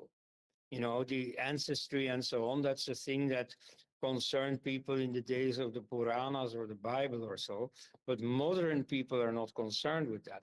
Why do Indians care so much about it? Well, the answer is because here the Aryan invasion theory, their own theory, is still very politically relevant, is still abused politically, no end. And so that will only end, I suppose, when the Aryan invasion theory itself will end. So strictly speaking, that's not necessary. You see, a scenario is perfectly possible where the inhabitants or a part of the inhabitants of a certain country come from elsewhere, have some ancestral history of immigration, and where this doesn't matter. In the United States, 99% of the population is an immigrant, a recent immigrant from the last few centuries. In the case of Indo-Americans, even immigrants of the last two generations. Yet, you see, they are at home in this society. So, strictly speaking, this ought not to be important. But in India, there are forces at work that try to keep it important. And so, in that case, it happens to be a lucky coincidence that the Aryan invasion theory is increasingly shown not to be correct. Thank you, sir, for your beautifully crafted answer. Next, I'd like to move to one of our participants, Ms. Shalini Arya, who has upped her hand. Ms. Shalini, if you can ask your question, please. This will be followed by Sugandh Darshan. Shalini ji. Yes, sir. Thank you. Good evening, sir. First of all, I would like to thank you for this wonderful session. So, my question is could you tell us how different communities in India reacted to this Aryan invasion and what are some of the implications of this for our national identity and cultural heritage? Yeah, well, I've already discussed a few communities, the Sinhalese in Sri Lanka, the Sikhs, some casteist Brahmins who were in favor of the Aryan invasion theory, nationalist Hindus who were against it or who accepted it as long as it was dominant, but who now joined those who reject it. Another community I might mention is the Muslims. They are in a special situation here because their own narrative of themselves is that they are invaders. You see, this is not entirely correct. You know, some Muslims actually do descend from Arab invaders or Turkish invaders, at least in the paternal line. What you have in those families is a father called Khan, if he's a Turk, or called Sayyid or Sharif or Quraishi, if it was an Arab. So the father and then his father, and then his father. And if you go back in the paternal line, you ultimately come to some Arab or Turkic invader. True. However, to say that they descend from those, that's discounting all the mothers every generation. So this first invader has children with an Indian woman. So the children are already 50% Indian. Then their children are 75% Indian, and so on. So you come to a situation where today, in spite of their paternal Arab or Turkic ancestry, they are, for all intents and purposes, just Indians. They have, as Mohan Bhagwat said, the same DNA. And in many cases, it's even fully 100%. Because you see, if people who had converted to Islam succeeded in life, became rich and well-to-do and so on, they felt that they were entitled to some prestigious genealogy. So they changed their name. They took on some Arab name. They pretended to be a direct descendant of the Prophet or so. And so since then, in those families, this narrative is being cherished that they are descendants of the Prophet or descendants of some famous Mughal invader or so. But so, for all intents and purposes, they really are Indians. Yet, they have this collective myth that they are foreigners, that they represent a foreign culture in India. So, you see, from their viewpoint, this is all a very bizarre scenery that the Hindus among one another are debating this Aryan invasion matter. It is only when Hindus hold it against Muslims that they identify with a foreign culture, that then you see they bring up the Aryan invasion debate that they themselves don't participate in, but they see it going on around them. And then they will use it against Hindus to say, but you were also invaders. So that's the same thing that the British did in their days, the same thing that the Christian missionaries have done. Among the Christian converts, there, of course, the um, the Aryan invasion story is quite alive because they regularly use it to justify themselves, or at least to delegitimize the others, to say to Hindus, yeah, but you don't really belong here. You have no right to speak. You have no right to hold it against me that I espouse a foreign religion, because what you people do is also foreign, was imported, in fact, was imposed from outside by invaders. Thank you, sir. There is another question from Mr. Anand, and the question is that the Aryan debate is happening in academia mostly. In what way you will explain the relevance of this debate for present era non-academically engaged Indians, and in what way this debate should be carried forward that it makes sense to common enthusiasts? But the the really interesting, intricate, difficult points are indeed the preserve of academics. But this theory is already, for decades, very relevant to common Indians. And so if you have read The Discovery of India by Jawaharlal Nehru, of which many excerpts actually figure in history books, crammed up by millions of Indian school children, or if you watch film versions of the same, like Bharat Ek Khoj, then you drink in all this lore about Aryan invaders. And so through the history books, through the popular culture, you see, this is something that most Indians assume. They're not busy with this unless they're political activists, but they have it somewhere in the background of their minds. So you see, I don't think that I have to add anything to this. That is already there.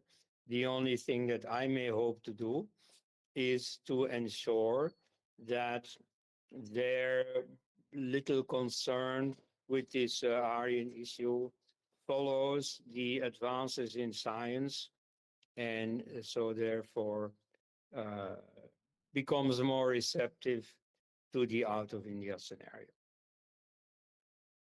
Thank you, sir, for answering this question. There is another question in the chat which has been asked by one of our participants, Mr. Roshan. And the question is that the Aryan invasion has been particularly pivotal in convincing the people, particularly from the southern part of India, that there is a Aryan Dravidian divide. And as we know that there are people like he has mentioned, Jagdi Vasudev Sadhguru himself believes in Aryan invasion, and once he mentioned North India as a plunderer of South India, so he is quoting this thing. So, with due respect, I don't agree with him. And so, with the renewed interest over the subject and research going on, what future implications do you think are possible? This was one of the questions. Yeah, well, the division into Indo-European and Dravidian at a purely linguistic level is a reality. Though in a sense it has become less and less a reality, namely in this sense that the southern languages have uh, integrated more and more Sanskrit vocabulary. Also, their sentence structure has been much influenced by Sanskrit or by the neighboring Marathi or Bengali, Oriya or Hindi languages. In fact, to the extent that people from the south tell me that for them learning Hindi is very easy because it has the same sentence patterns. You see, over the centuries, all the Indian languages have become what linguists call a Sprachbund, that is to say, a linguistic area. And so there is a certain similarity between all the Indian languages. Like for instance, the example I already gave of the retroflective sounds. Um, so they exist in Dravidian, they exist in Munda, they exist in Indo-European, and they do not exist in the Indo-European languages outside India. So they are a typical Indian, but a really pan-Indian feature. So in that sense, you see the cleavage between Indo-European and Dravidian has been bridged to quite an extent. And anyway, you see this purely linguistic difference, well, otherwise makes no difference. You see, people can be part of the same country, all while speaking a different language. I give the example of Switzerland, which has 4 different languages, predominantly German, but also French, Italian, and Rheto-Roman. And well, that's never an issue. You see, there is a certain division. Different areas have each a different language, but they all together form a confederacy. And so that's the story of India too. You know, I mean, India gives a beautiful example of unity in difference. The European Union, which really is a union of states. You see, the first article of the Indian Constitution calls India a union of states, something that was recently also quoted emphatically by Rahul Gandhi. You see, that is not correct in the case of India. In the case of Europe, now that would be correct. Europe is a conglomeration of separate states that decided to throw in their lot together and to grow ever closer together. So in India, that wasn't even necessary because a certain unity of India has always existed. There has always been a cultural unity, and the way that British Indian unity was symbolized by the network of railways, this way the far more ancient cultural unity of India was symbolized by the networks of pilgrimage routes. And so there was very much a cultural unity and the ideal of a political unity, the Chakravarti ideal, which was rather closely realized by the Mauryas and the Guptas, and which was finally really realized by Queen Victoria. But you see, this is not to say that the British created the unity of India. No, she could only bring together what already very largely did belong together. So the fact that these people have different languages, whether belonging to the same language group, like for instance, Bengali and Gujarati are both Indo-European, or belonging to a different language group, like for instance, let's say Tamil and Santali, the language of the present President Draupadi Murmu. That is not consequential. That doesn't matter. You see, all these groups have decided to throw their lot in together and to to prosper as Indians. Thank you, sir. I can see few of our hands from our participants, and we can ask a question from Sugandh Darshan. If you can hear me, please unmute yourself and ask your question. Hi, thank you for this chance, and thank you, Conrad Elch, sir, for your great work for India. So my question is actually a bit of continuation of the previous question. I think many people have assumed that Dravidian families and Indo-European families are distinct. Even you and Talageri agree to that view. But however, I think there has been a work by Mr. Kirti Kumar who has shown that most words in Dravidian etymological dictionary share similarities. For examples, I can give simple words like one in English is onnu in Tamil or okati in Telugu. Even the word 10 is padi, which is related to 10 toes of the foot, which is pada means leg. And same as Greek, deca comes from the digits of the hands. And so even dasha comes from the 10 directions. And octa and et are same. And similarly, the word for Okay, I get you. old, the word for old is paraya in Tamil. It's same. The word is same. Actually, palayos in Greek, because Greek doesn't have this idea of vowel ending, so it ends in sir. So like just like many words end in sir. Okay, And okay. the word mouse is same. Like Eli, that is assumed to Uh, be the proto Very sorry to interrupt, Proto-Indo-European Sugandhi, but Okay, reconstructed if you word. can, please come to your point. yeah, Yeah, the if you can. Proto-European European reconstructed word for mouse is Eli. That is the same as the word in Tamil for mouse. So mouse is a key animal which you mentioned even in the spreading of the Indo-European people. Uh, and the word horse, which is very Uh, contested, the word is kudire in Tamil. So that comes. Okay, okay, I get your point. Um, you see, if you want to,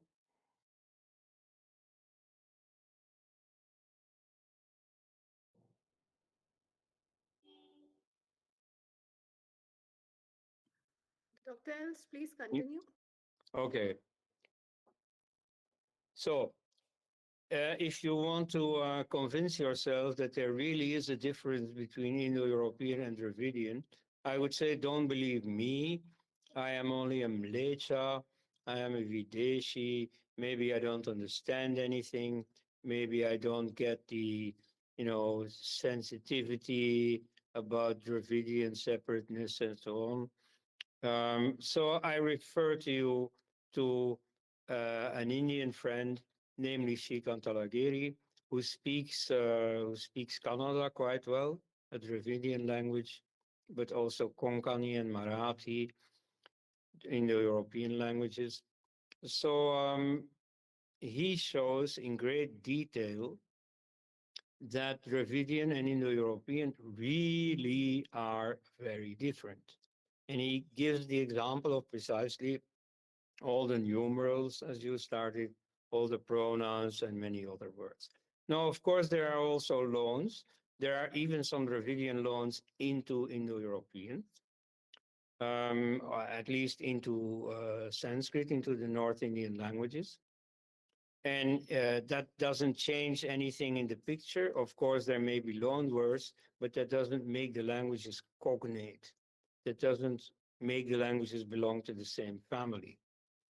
That there are words in common has partly also a very much more trivial reason, namely that any two languages you compare are going to have a number of words in common. you see, without these words being of a common origin, or even without these words being borrowed. You see, there's going to be similarities just by coincidence. And so, from the examples you gave, I do not have the impression that it surpasses that level. But again, don't believe me. You see, go to the blog site of Shrikant Talageri and look up his paper on the similarity between the Indo-European languages in India and those in Europe versus the contrast between the Indian Indo-European languages and the Dravidian languages. So, I mean, I maintain this point. This has been very, very well established, and I don't see any reason as yet to doubt that. Hi, Abhishek. Just 1 second. Sorry, Siddharth, 1 second. And I'll just like to inform everybody that Shrikantji's blog, even Dr. Conrad Elst has a blog on the internet. So you can just Google it, Conrad Elst blog or Shrikant Talageri blog. And trust me, it is a gold mine with all these details that you're looking for. And you know what really pains me, Dr. Elst? Is that not having so many subscribers. I mean, you would have random blogs on the internet with thousands of subscribers. But Shrikant Talageri, this man is going to be remembered for generations to come. That Dr. Elst himself says that everything will fade away, but Shrikant Talageri's contribution will always remain. And so, for this man to have very few followers with all his research is something I would request the Red Lantern Analytica team, the youngsters who have joined here, please do promote his blog and ask people to subscribe as a matter of respect to this man and read his, if you're interested, and also Dr. Conrad Else's blog. Siddharth, can you also share Shrikantji's blog link in the chat? Thank you. Absolutely, ma'am. Absolutely. I'll be sharing that link also very soon. Sure. So this brings us to the end of this session, and we initially planned for a 1 hour session, but the session from respected Conrad Ed sir was so engrossing that all of us are here even after approximately 2 hours from the beginning of this session. So I like to thank Conrad Ed sir for taking out his time, valuable time, for enlightening us about all this subject. And Yeah, Siddharth, yeah, just one thing. Please take these questions, these three questions. They're very important. Can we just extend a little bit and sure, take sure, these? sure, ma'am. Absolutely, absolutely. Please take these questions. Thank you. Sure. So we have one question from Raghav Neema. If you can unmute yourself. Uh, Yes, Hello, Raghav, am I ask your audible? question. Yes, ask your question. Thank you, sir, for giving me this opportunity. Sir, my question is that how can the Saraswati River be associated with debunking the Aryan invasion theory? And and my second question is that can you please tell that what is the main reason and how is the Aryan invasion theory used as a tool to divide Indians? Yes, I think the second question I pretty much answered before.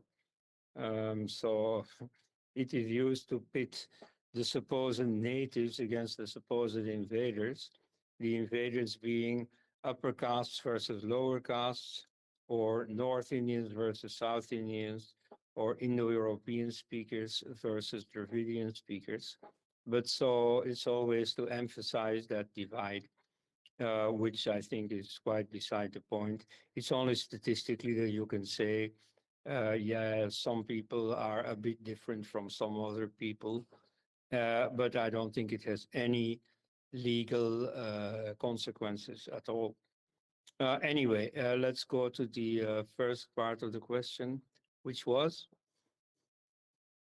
On the Saraswati River, Dr. on the Elsa. Saraswati River. Oh, yes. Okay. Um, well, that the Ghagar, which still flows in Haryana, I've been there a few times to this tirtha, to this place of pilgrimage called Pihowa. So I mean, you can see there, if you're in a bit of a better shape than I am, then you can practically jump over it. It's just a very small rivulet. And so back in the Vedic days, it was a mighty river. Now, this desiccation of the river happened about 1900 BC. And this has been very well documented. The identification of the Ghagar with the Saraswati started with a French scholar in 1855 and has since then been reconfirmed on many other grounds by a whole number of scholars. And so now the whole geological story has been detailed, has been scientifically mapped. So there is no doubt about this. It's only a few uh, people who hate the Hindus, like Steve Farmer, who tries to spread the story that it's only the ugly, vicious, ridiculous Hindu nationalists who have concocted the theory that the Ghagar really is the Saraswati. No, you see, the whole story of the Saraswati is on a very firm footing, is very much documented by Western scholars, if that's to be a criterion. It's not only Indian scholars, also Western scholars have documented. There's no one who has documented something that disproves it. So that's very firm, and it completely harmonizes with what is said in the Vedas about this. What is then said in later literature, like the Mahabharata, is from after this desiccation. So when Bhima, one of the heroes, goes to visit his maternal grandparents in Gandhara in the northwest frontier, then he describes all the rivers he crosses, and the Saraswati is no longer among them. It's hardly worth mentioning. It's a little rivulet, although the sacred sites that used to exist along the Saraswati are still acting as sacred sites. And so also in the Mahabharata, Balarama, the brother of Krishna, misses out on the battle that is the core of the story, because at that time he is on a pilgrimage tour to all the sacred sites along the Saraswati, which includes prominently the site where it runs dead into the desert, you see. So the once mighty river now is a little rivulet that even doesn't go to the sea anymore, that just runs dead. So that's the story after 1900 BC. And so you see that the story of the Saraswati is well documented in literature as well as in the archaeological and geological record. Thank you, sir. And next, there is a question from Mr. Arun Kannak. Sir, if you can unmute yourself and ask your question, please. Yeah, sure. Thank you for the opportunity. And Dr. Elst, it's always a pleasure to listen to you. My question was partly related to the earlier question with regards to the Saraswati and the reference to Saraswati in the Mahabharata. But I was under the impression that that during Balrama's pilgrimage, there is a strong reference to a mighty Saraswati. But I think I was mistaken on that front. Thanks for clarifying that. However, my question is still to do with the timeline of the Mahabharata. As per the work from yourself and from Shrikant Talageri, I believe the times of the Rig Veda and the Atharva Veda is about the 1900 BCE or the late Harappa period, which is also in line with what Dr. Alexander recently proposed.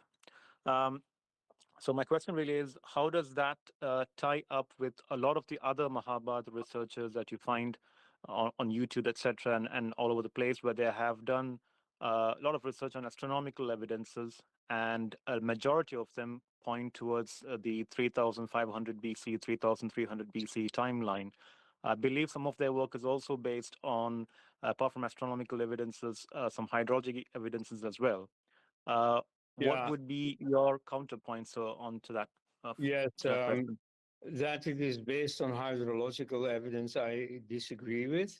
You see, in this debate, like about the archaeology of the homeland and so on, there have been, you know, let's say, immature theories when science was still, in its infancy, when archaeology as a science was not mature yet. So there were early impressions that they had that had to be corrected later. Now, I think this is the case here also. So by now we have a very consistent geological, archaeological, and literary picture all converging on a much lower date for the Mahabharata. The story that the Mahabharata was in the 32nd century BC is based on the theory of the four yugas. This existed already before the Vedas. You see, at the time of Indo-European unity, and you find this theory in several branches, like in Scandinavia and in Greece. You also have the theory of the four world ages, like golden, silver, bronze, and iron age. That's from Greece. Or spear age, sword age, wind age, and wolf age is from Scandinavia. So in India, you also had this system, but there was no specific duration fixed to it. That only came after the discovery of the precession cycle. Now, I'm not going to explain all this, but it lasts 25,772 years. So when they discovered that, this was in 127 BC in Alexandria, when they had discovered that, you see, it was a very mighty, very large cosmic cycle. They were very impressed by it. And so they tried to fit this idea of the four world ages into it. So they rounded it off to 24,000, which is 2 times 12,000, and they fitted these four world ages in a proportion of 1, 2, 3, 4 in these 12,000 years. This made the Kali Yuga, you see, the supposedly present, lowest age, to 12,000 years. Now that was then this was attributed to sage Markandeya, but that was subsequently magnified, multiplied by 360. Why? Out of a certain awe for everything heavenly. So they thought, okay, a year for human beings is only a day for the gods.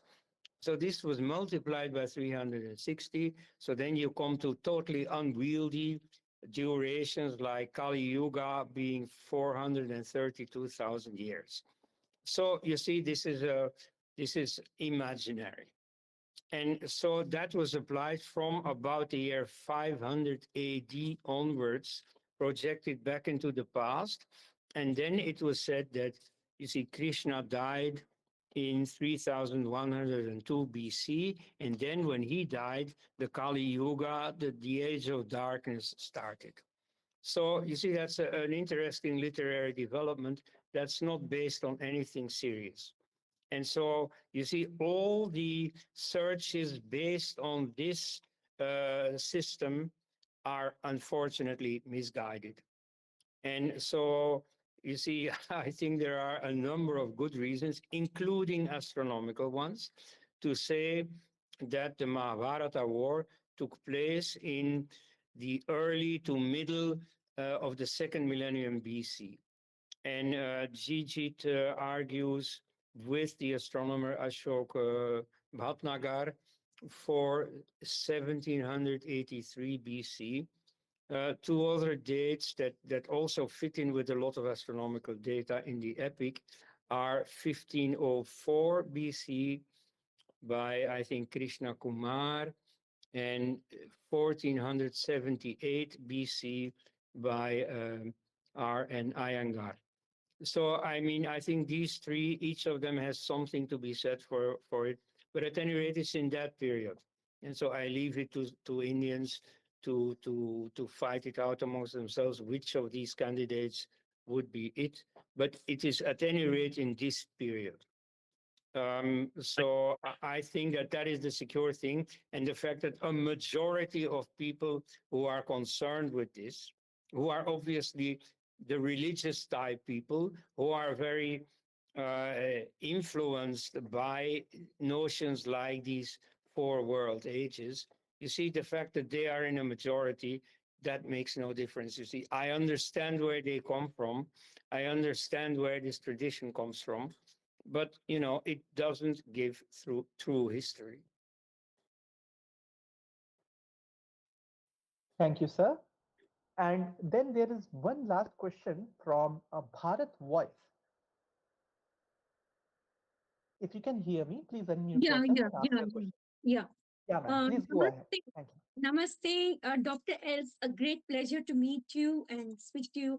And Tanya, wonderful moderation, very beautiful as usual.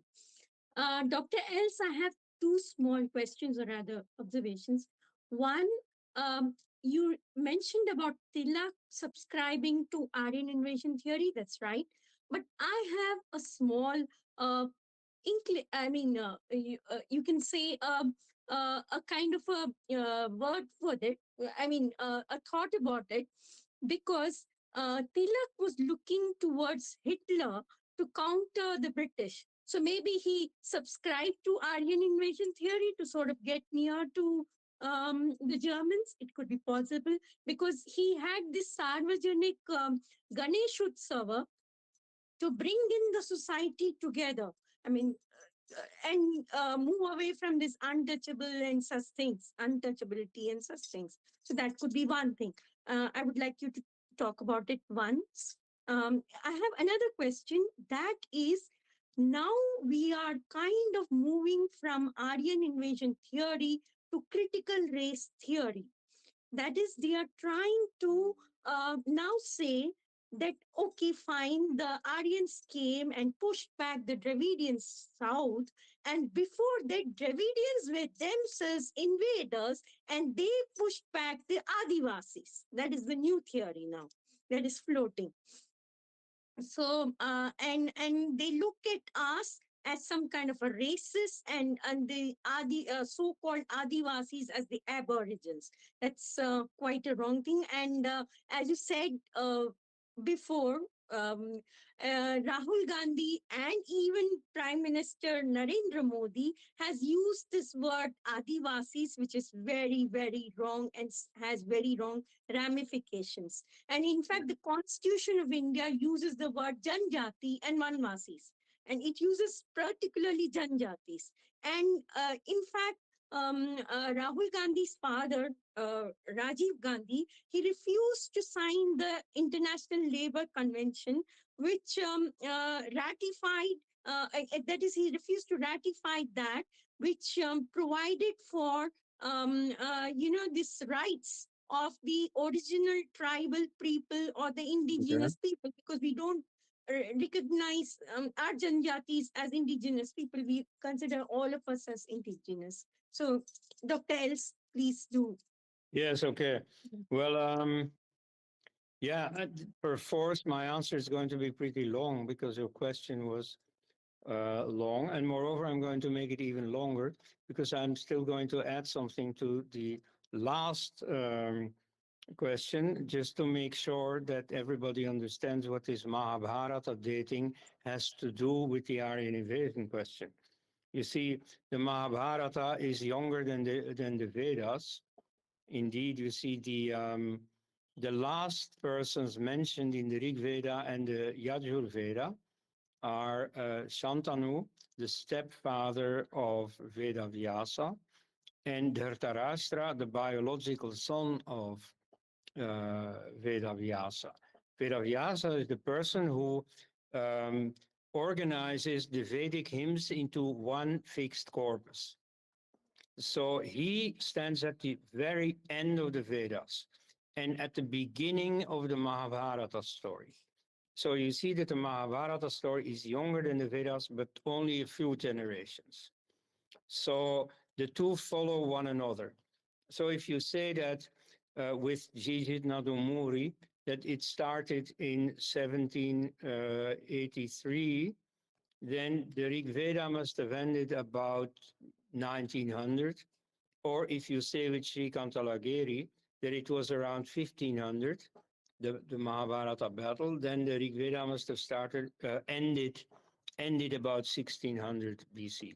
So there's still a little bit of discussion, but at any rate, most of the Rig Veda was beyond 2000 BC. So that's how it ties in with the date of the Veda, with the date of the Mahabharata. And so if you're going to date the Mahabharata to 3000 or even 5000 BC, that jeopardizes any reasonable, any tenable uh, chronology of the Vedas. Okay. Dr. Elsa had asked you about the critical race theory. Yeah, it's coming. Now, first you had asked me about Tilak and Hitler. Now, if I'm not mistaken, Tilak died before Hitler became anyone important. So I don't think I don't think he directed himself to Hitler. But yes, you see, some people in India may have thought that Germany, as the enemy of England in World War One, would provide support to India. And in Germany too, there were people who thought on those lines, though I don't think it was ever a serious policy. And Germany had also been a colonial power, though it was deprived of its colonies in World War One. And that's why afterwards it could seem like an ally of India, which it never really was. And then Tilak was, of course, involved a bit with German Indology, namely with this Jacobi scholar. So yes, I mean, there were some pro-German leanings in Tilak, but not to the extent that he would, because of that, have introduced some Aryan theory or something. He just followed the general trend that at that time accepted the Aryan invasion idea. Okay, then, well, critical race theory, I don't know if you really know what that means in the West. It means the theory that greatly exacerbates racial tension, that makes race the cornerstone of everybody's identity. You see, one good thing, you see, of the whole evolution after the Second World War, after the National Socialist regime, is that people have de-dramatized the race issue, have seen it as less important, have seen human beings as essentially human beings, and only, superficially also having race characteristics. So this critical race theory is doing just the reverse. It's telling blacks in America, oh, you are first of all black. And then the whites, you see, you don't become friends with them because they are something else. They are whites, which I think is absolutely the wrong movement. Okay, now in India, I mean, whatever the evolution in America, here the racial interpretation of caste, of the division of the Indian population in different communities was already strong anyway, and is not a revival of the recent years, but shows a straight line of continuity down to the British period, when the British were very determined in dividing the population in different races. Like you had the martial races, the Sikhs, the Gorkhas, and you had the effeminate races like the Bengalis.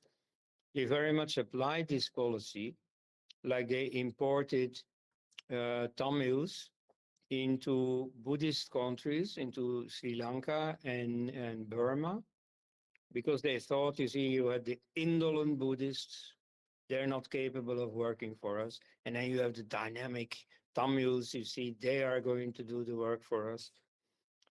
So you see, this was very strong. They also used it in the census operations. Through the education system, of course, also people were indoctrinated in that racial thinking, into dividing the Indian population into races. I think that's a bit less emphatic now, but still in existence. And so I think the way to go is to simply de-dramatize this and grow away from this. Yeah, and they're trying to sort of push the envelope and say this caste, so-called caste, like they're trying to say that the Brahmins racially discriminated the Shudras or the Avarnas, or rather the ones who are beyond the Shudras also, like the Dalits and other people, the Janjatis. So they are trying to Yeah. do that. Yeah, so you get a projection of American equations onto India. You see, in America, you clearly had racial discrimination in the form of slavery. You had racial discrimination against the Native Americans, who were treated like as children, as not full citizens. And so you get a projection onto this. The Native Americans here become the Adivasis, meaning the scheduled tribes, and the blacks become the Dalits. And there's actually a book called uh,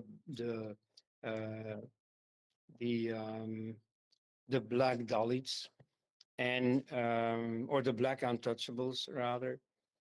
And then the caste Hindus are like the whites.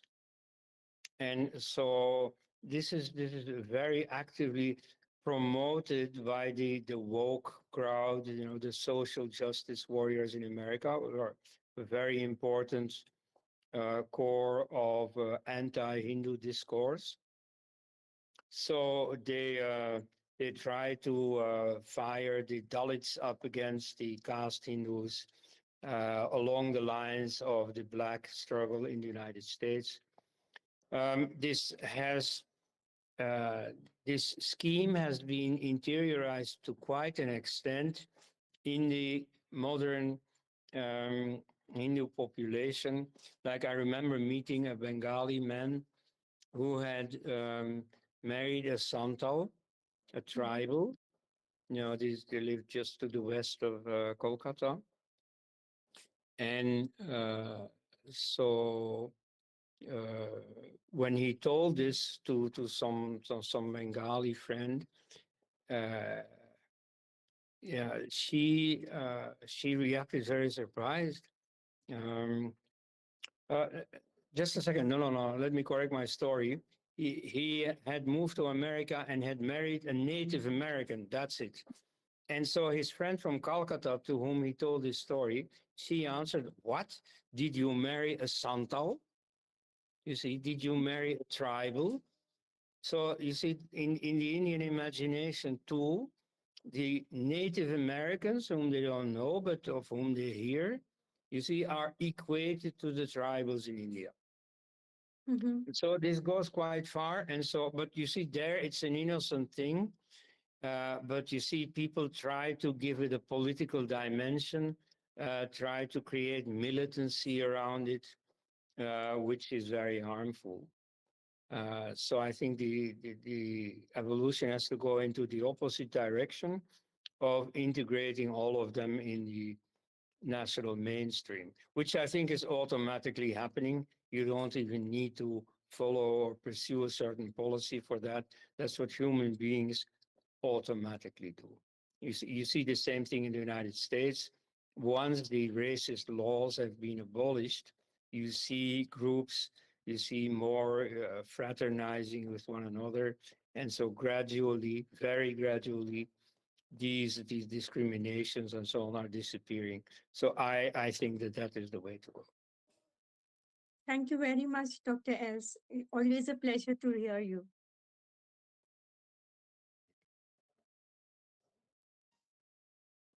Hello, sir. So I'm here to deliver a vote of thanks. On behalf of our team, I would like to extend a warm note of thanks to all the participants who attended our webinar today. We would like to express immense gratitude for the insightful thoughts you have shared with us today. We have no doubt that the knowledge and ideas that you shared today about Aryan invasion and even the doubts which you have cleared inspired us and allowed us to rethink about this field more. Last but not least, we would like to thank PLA and RLA team who worked tirelessly behind the scenes to ensure that everything ran smoothly. The